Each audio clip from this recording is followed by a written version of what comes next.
Hello and welcome to the Story Behind the Stories, your weekly look at the pages of the Neepawa Banner Press, right here on NAC TV. Thank you very much for taking a little bit of your time and spending it with us. I'm Eoin Devereux, news and sports reporter with the Banner Press, joined this week by owner, operator, publisher, Ken Waddell. Ken, good to have you sitting in on this week's 24-page edition of the paper. Well, it is a good paper, and it's always good to be with you, and I appreciate what you do. All right, let's get going. Obviously, a lot to cover with those 4 extra pages we've got in this week's edition of the newspaper.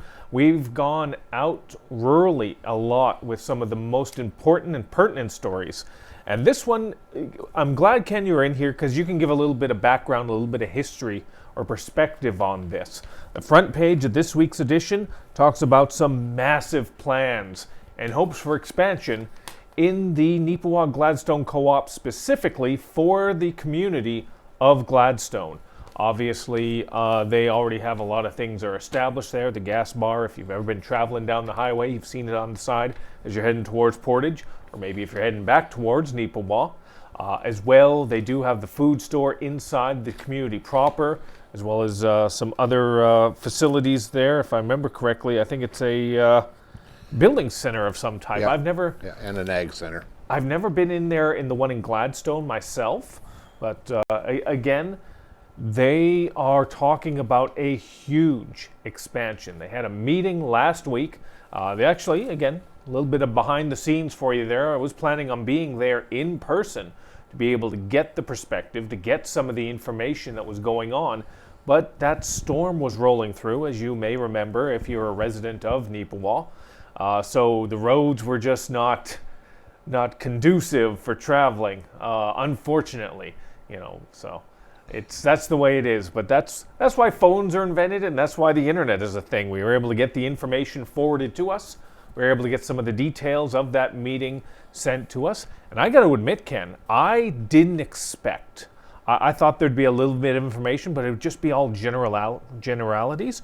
But I did not expect this big news about what they want to do in Gladstone. Yeah, you're right. It is big news, and there's a big crowd. There's over 200 people showed up, and I talked. They were all probably town residents, I'd imagine, yeah, or had trucks. Yeah, or had big trucks. Yeah. Well, we talked ahead to the people from the co-op, and afterwards and said, you were going to go, I was planning to go, and NAC TV was planning to go, but it was just horrendous driving conditions that night, and they said, we don't blame you for not coming. And after, if we didn't have to be there, they wouldn't have gone either. But yeah, it's a huge expansion, long time coming. But again, we got to preface this though. This is their plan right now, but I don't think it's officially official just yet. No, it's not officially official. This was let's dream big. Let's see what all the alternatives are, and they went through an exhaustive show of the illustration, I should say, of the various sites. There's the lumber yard, which is beside the food store. There is the ag center downtown. Of course, there is as you mentioned, the convenience store, gas station on the highway. So what to do? And if they close down the grocery store to build on that site, no more groceries for a whole year. And people would certainly, their loyalties would go elsewhere. I didn't know there is a small grocery store in Gladstone as well. And I was talking to people from the co-op, and they said, that's great. Choice is good. So there is the old grocery store has opened up as well. But anyway, Neepawa Gladstone Co-op became a thing, I think, in the 60s when two, as they describe out in here at the time, of course, but two relatively healthy co-ops were asked to join together by an overriding board that ran the co-ops in Manitoba pre-federated co-op days. And they joined together. And there's always been this, feeling that, Gladstone maybe didn't get everything they deserved over the years, but this plan, if it goes through, will certainly be a huge upgrade because it's going to be groceries, lumber, farm supplies, possibly a restaurant, may even be a motel, might even be a beer store, they said. That's the interesting thing. That's why you got to pick up a copy of the Neepawa Banner Press and see it for yourself. It's our front page story for this week's edition. If you're not able to pick up a physical copy of it, you can always find it online at mywestman.ca. Once again, that is at mywestman.ca. We'll usually put it up live every Friday morning on the interweb, as it were. The interweb. And again, you talk about some of these concepts they have here, Ken. Like you said, expanded parking, room for semi-trucks, dumping station as well. And the big ones, as you said, possibly a national fast food chain that's going to be linked with it. No specific one in mind right now. And a possible beer store and a motel. This is a lot bigger concept that they're shooting for right now than I would have imagined. Yeah, that's true. And the thing is that it's a tremendous leap, but it's and there's going to be a big objection. Obviously, would be and would have been, may still be, that it's not in town. It's not as handy for the residents of the town to go get their groceries. But like they did in Neepawa when they moved the grocery store out to the highway, they provide a shuttle service. They provide a delivery service, and the amount of grocery sales from the store in Neepawa went way up once they got on the highway, because they got a lot of highway traffic and tourist trade who would never go downtown. People aren't going to pull their fifth wheel down into downtown Neepawa to go pick up groceries. But they will pull in off the highway. Again, that's the reality of it. It's the reality we had to deal with when we got the new grocery store in Neepawa out on the highway. And it's even more so for Gladstone, because as you talk about, where are you going to put it in Gladstone? Most of the available space has been taken up right now. You said you can't shut down the food store or the home center or anything like that for an extended period, because people just go somewhere else and get their stuff. So that leaves very few options. So it's going to be, if it goes through, if it goes forward, it's going to be out there in one capacity or another by the gas bar. They bought up all that land over 2 decades ago, where they bought up all that land just as a precautionary thing. But they found that they do have a need for it. In the story as well, they talk about, we explored every and all avenues. We exhausted as many different concepts as we could, but none of them are feasible. If we're going to do this as big as we're going to do it, this, unfortunately, for Gladstone, is the only place to do it.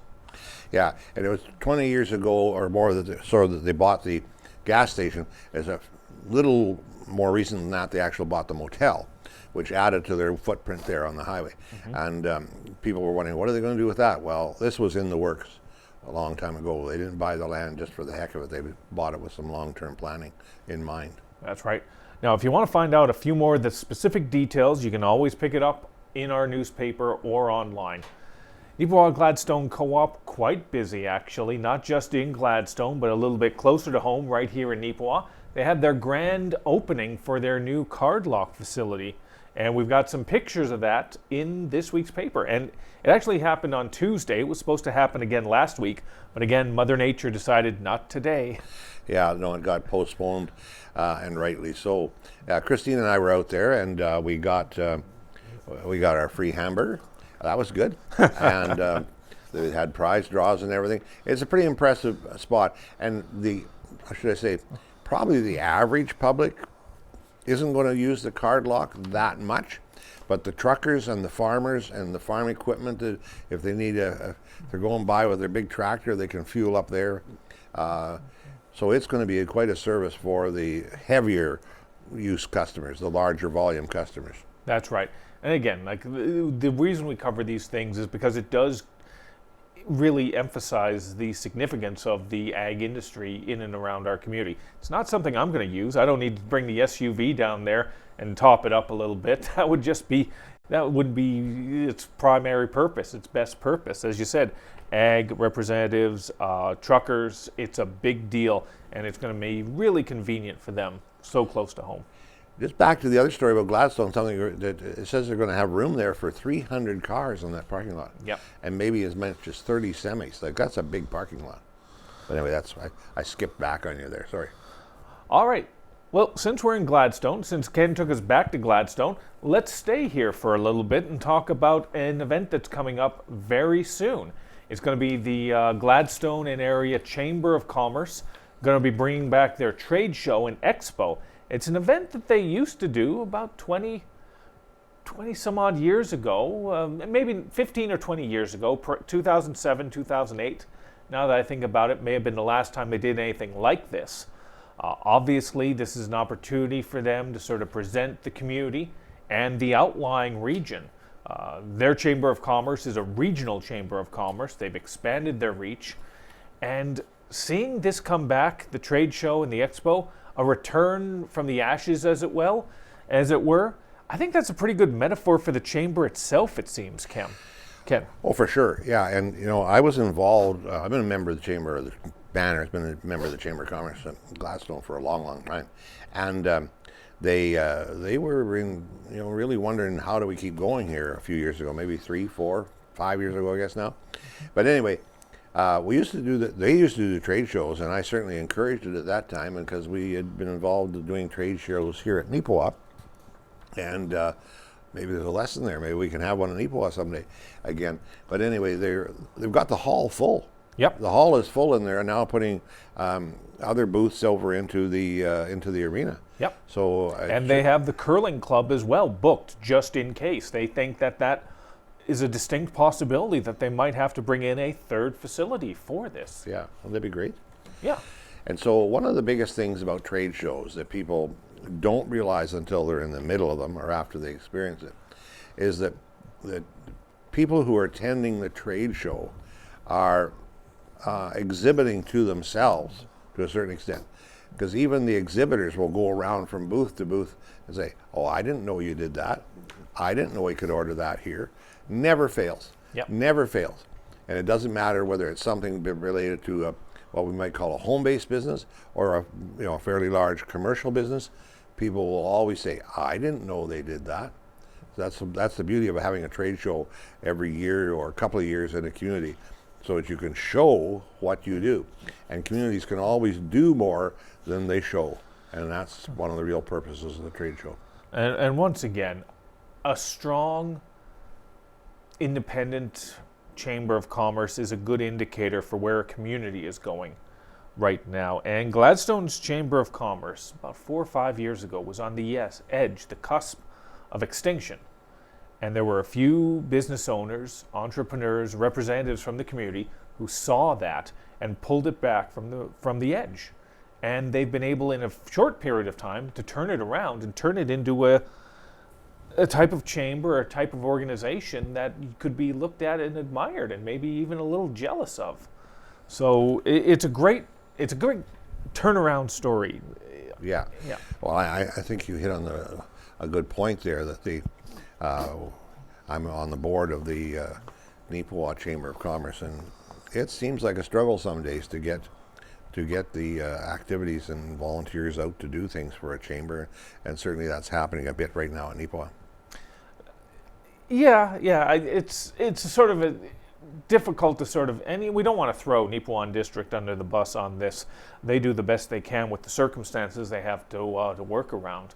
So with that in regard to the expo and the trade show coming up, if you'd like to learn a little bit more on it, we've got on page 7 of this week's edition of the Banner Press, and hopefully, if you're able to get out and about, maybe go down to Gladstone, check it out yourself. It's going to be coming up on the 6th of May. It's going to be an all day for the most part. And was the Banner, since you said we were a chamber member, we're going to be down there as well in some capacity? I'm planning to be there, but Joel is going to be there. Yeah. And we'll have our display set up and be supportive to everybody there, and maybe we might even sell the odd ad down there. No, I wouldn't mind that. That'd be Wouldn't mind okay. that at all. Yeah. All right. Now, we're going to head back home, down the highway, back to Neepawa, and talk about some positive things that are going on in our sports community. And most specifically, the establishment of a new sports association right here. The Neepawa Lacrosse Association is up and running. It is up and operational. And I was able to get a chance last weekend, go down to the Elhead Arena and see it with my own eyes. A mix of youth between the ages of 4 and 15, learning about the sport, which I thought was fantastic. If you're a consistent viewer of the story behind the stories, you know a little bit of my story. I was raised up north in northern Manitoba, Thompson, Manitoba, and up north, lacrosse is a big deal. All the kids, all the hockey players, you play hockey in the winter, and then you play lacrosse in the summer. We had a massive lacrosse league up there, Ken, of about 8 to 10 teams. So Wow. we were able to sort of keep things going quite well up there. And well, maybe I shouldn't say we. My brother, my older brother, who was the athlete of the family, he's the one that that was participating in the lacrosse there, you know. So How do you think- I was the one with the nice personality. I wasn't the one with the athletic gifts, you know.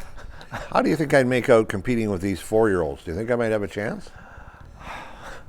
Maybe, eh? Maybe. Well, I'm gonna have to get you down there, Ken, and see how the footwork is going, you know, and see how you're able to use the I'm going to have lacrosse to stick. go. Yeah, because I won't be playing lacrosse, I'm pretty sure. But I have never actually seen a live lacrosse game, ever. Oh yeah, no, it's amazing. For those of you that are unfamiliar, lacrosse, there's two different styles of lacrosse.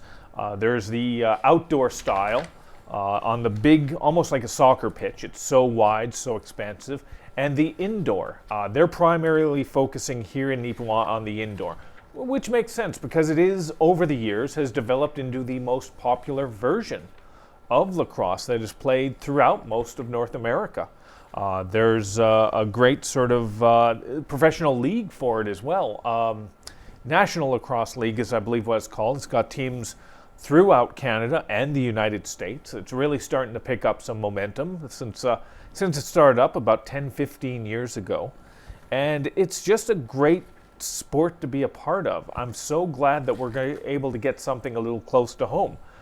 If you're a consistent reader of the Banner Press, you hopefully might remember a story we did a couple years ago about Carberry starting up their own lacrosse league. They're a few years ahead of us.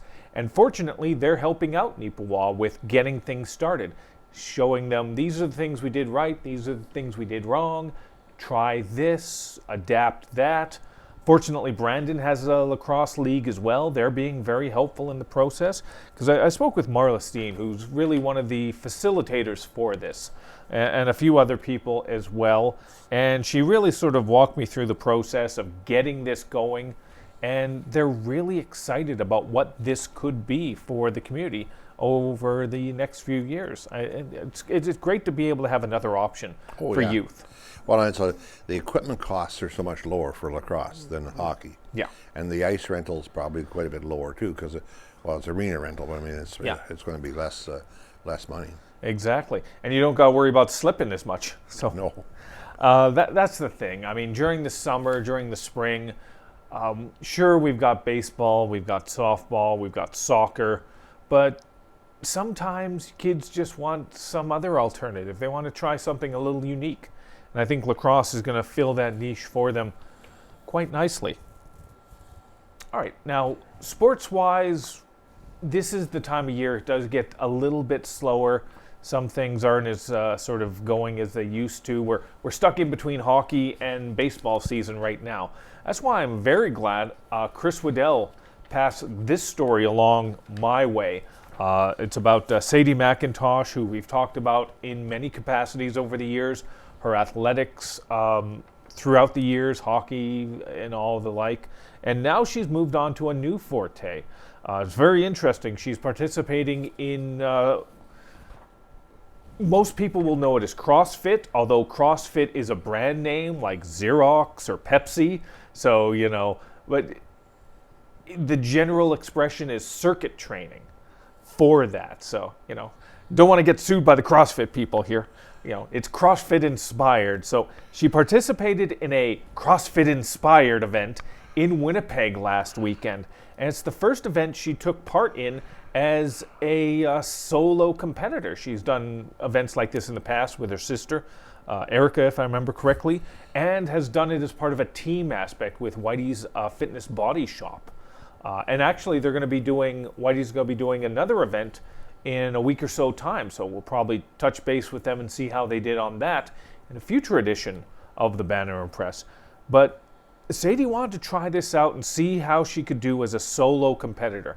And she was very thrilled, Ken, with the results of that. She finished second in her category. It was intermediate women category. So it's you got the top tier, the number one, like the ones that are really sort of taking it serious, and then intermediate is that next tier. It's almost like professional and then amateur type thing. So she's still Olympic qualified, I guess, is what you could say on that. And she finished second. And for her first event, that's spectacular because the person she was going up against had multiple first place finishes and large number of top 5 finishes on her CrossFit resume. So to be able to sort of step in like that in the very first go and be able to compete with those who have been doing it for a long time, that's very impressive.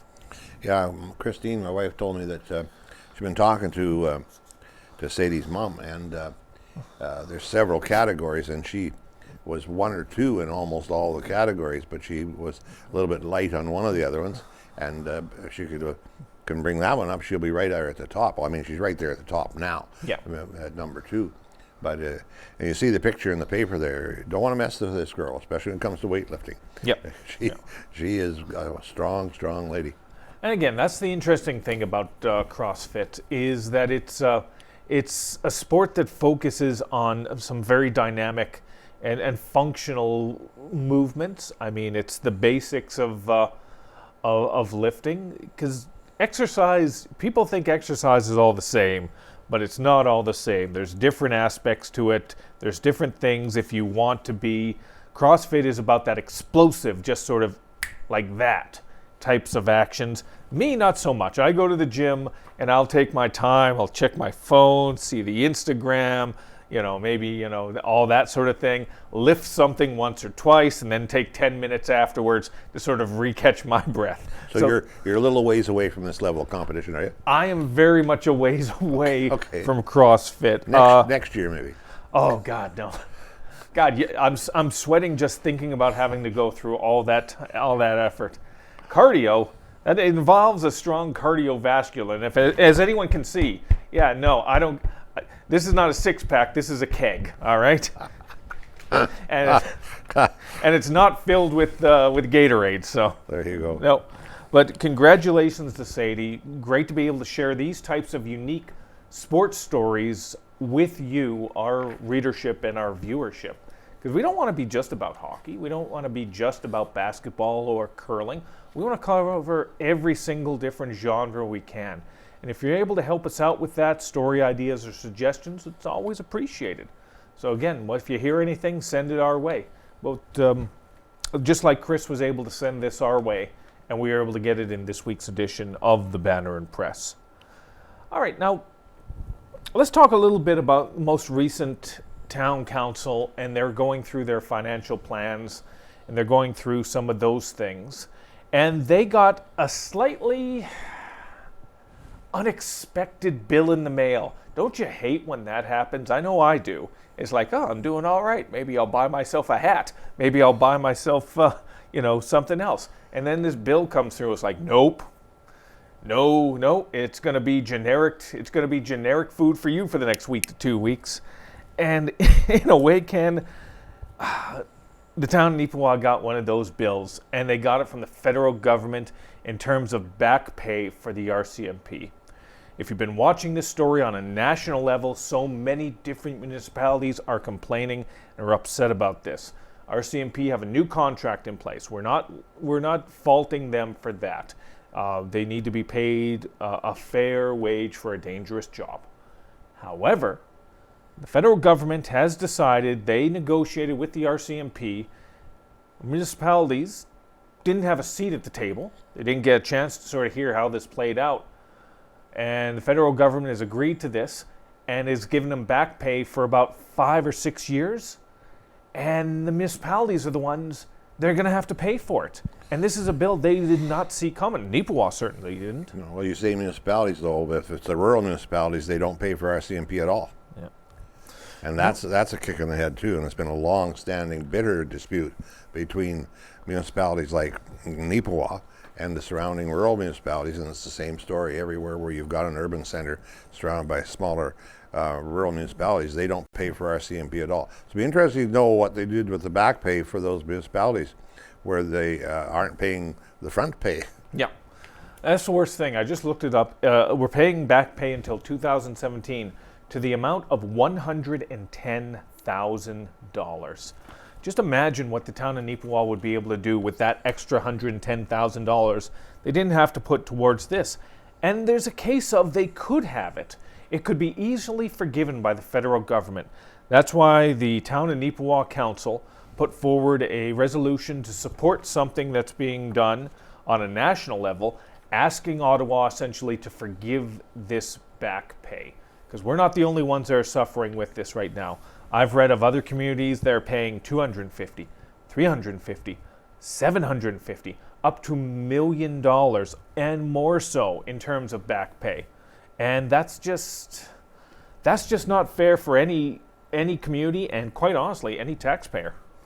No, and I don't know if they knew how long they've known this is coming, but it doesn't matter.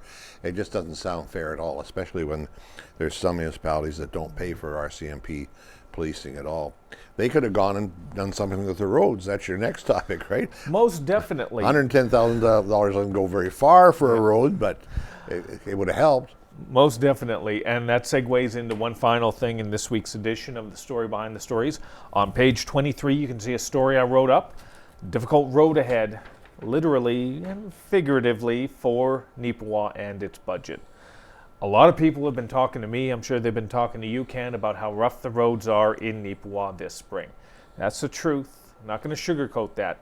But it's not just a case of, hey, let's get it fixed, let's get it done. There's complexities to fixing the roads, and I had a chance to speak with the Mayor, Brian Headley, about that. You can't just pave it over, just straight clean, because there's still water and sewer work that needs to be done on a lot of these. If you're going to do something like that, you should do it all at once, because otherwise you got a beautiful road, and then you're going to dig up that beautiful road and fix this water and sewer, and then you're going to fix that road again. So you're doing double duty on that job, and how much is that going to cost us in the long run? I know people are a little frustrated by the roads, but that's just the reality. You either get the roads or you get a tax bill that's a little more feasible, because they're going to, how much money would they have to spend to get the roads done? Well, I think it's $150,000 a block. I'm sure it's that much. And there's more than one block that needs to be done. Yeah. Yeah. Yeah. See, when they repaved the road from Minnedosa to Neepawa many years ago now, 20-some years ago, it was $1 million a mile then. That's 20 years ago. And you can build cheaper out in the country than you can downtown, because you don't have all the water and sewer and everything. So yeah. I don't think $150,000 a block would touch it. No. If you want to learn a little bit more, though, we're running out of time. You can find it in this week's edition of the Banner Press, as well as so many other stories. Ken's column, our Farmer's Advocate. There's just so much we could have talked about today. That's why you got to pick up a copy of the paper. You can find it anywhere in Neepawa or surrounding communities, or find it on mywestman.ca. Once again, if you have any story ideas or suggestions, give us a call at 476-3401 or by email at news@neepawabanner.com. We always try and get to every story lead we can. We always appreciate your support. It's very much appreciated. So that's about it. Like, Ken, there's so much we could have talked about, but only so many hours in the day. Well, we got a paper as big as this one. You're not going to cover it all. Oh, no. But that's why, as we said, you got to pick up a copy of the Banner and Press, and hopefully you'll continue to support us in that way, and right here as well on NAC TV with the story behind the stories. Have yourself another great week.